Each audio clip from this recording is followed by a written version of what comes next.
शनिवार को नागपुर स्थित अखिल भारतीय आयुर्विज्ञान संस्थान यानी कि एम्स का पहला दीक्षांत समारोह हुआ।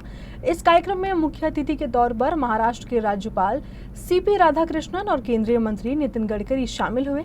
इस अवसर पर महाराष्ट्र के राज्यपाल सीपी राधाकृष्णन के हाथों नागपुर एम्स के पहले बैच के विद्यार्थियों को डिग्रियां प्रदान की गई।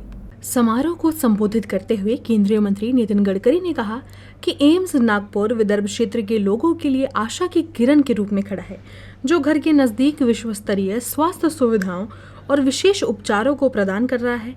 केंद्रीय मंत्री नितिन गडकरी ने कहा कि वह एम्स में मैरो ट्रांसप्लांट जैसे इलाज के लिए महाराष्ट्र सरकार की योजनाओं से छूट दिलाने के लिए मुख्यमंत्री से अनुरोध करेंगे। गडकरी ने डिग्री प्राप्त करने वाले छात्रों को आगे के भविष्य के लिए शुभकामनाएं देने के साथ आश्वासन दिया कि भविष्य में एम्स को और आधुनिक सुविधाएं मुहैया कराने के भी प्रयास किए जाएंगे।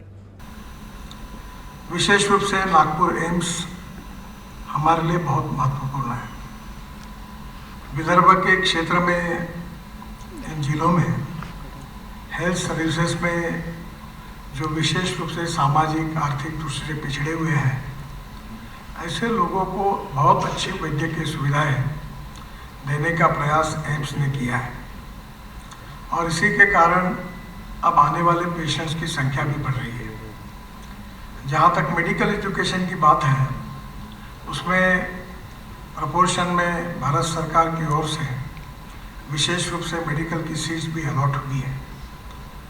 ये परिसर और यहाँ की जब शुरुआत हुई तब मैं विशेष रूप से धन्यवाद दूंगा कि महाराष्ट्र के उस समय के मुख्यमंत्री देवेंद्र फडणवीस जी ने बिहान में ये जगह लगभग निःशुल्क एम्स के लिए दी और ये जगह देने के बाद एम्स के कार्य का शुभारंभ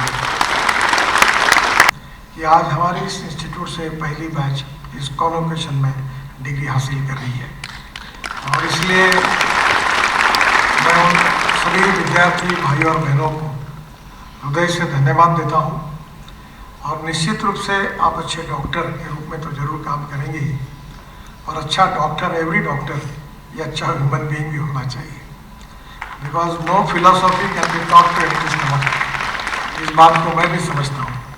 वहीं महाराष्ट्र के राज्यपाल सीपी राधाकृष्णन ने अपने संबोधन में देश भर में एम्स संस्थान के बारे में पीएम से हुई उनकी बातचीत को साझा किया। केंद्रीय मंत्री नितिन गडकरी के सामाजिक कार्यों की सराहना करते हुए गवर्नर ने गडकरी को भारत का जॉन एफ कैनेडी बताया। गवर्नर ने छात्रों को निरंतर अभ्यासरत रहने की बात कहते हुए कभी शिक्षा नहीं छोड़ने का आग्रह किया और उनके उज्जवल भविष्य के लिए उन्हें शुभकामनाएं दी। साथ ही कुछ कारणों से कार्यक्रम में उपस्थित नहीं हो पाने की वजह से महाराष्ट्र के मुख्यमंत्री देवेंद्र फडणवीस ने भी एम्स के पहले ग्रेजुएट बैच को वीडियो मैसेज के जरिए शुभकामनाएं दी।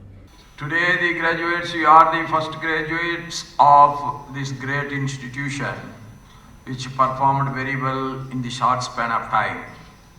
Even after a century or many centuries, your names will be remembered as the first graduates of this university. That is what I said. Some are making history and some are born with history. And you are born historians and we are creating the history by receiving this graduation as the first graduate of this great institution.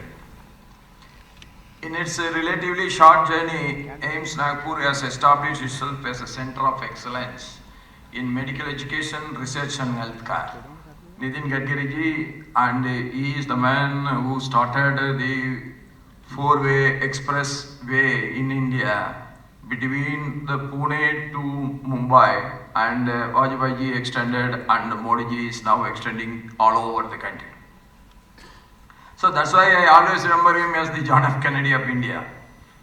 And like that, the AIIMS today is serving the healthcare needs of the Indians everywhere in a bigger way, and it is extending its helping hand to the poor patients. As a person who oversaw the entire process, and it was because of him that we could complete it in a record time.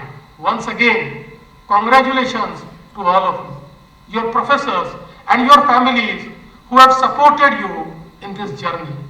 May you achieve great success and may you continue to make AIIMS Nagpur and Maharashtra and our great nation proud. May you serve and save millions of lives. Jai Hind, Jai Maharashtra, Jai Bharat.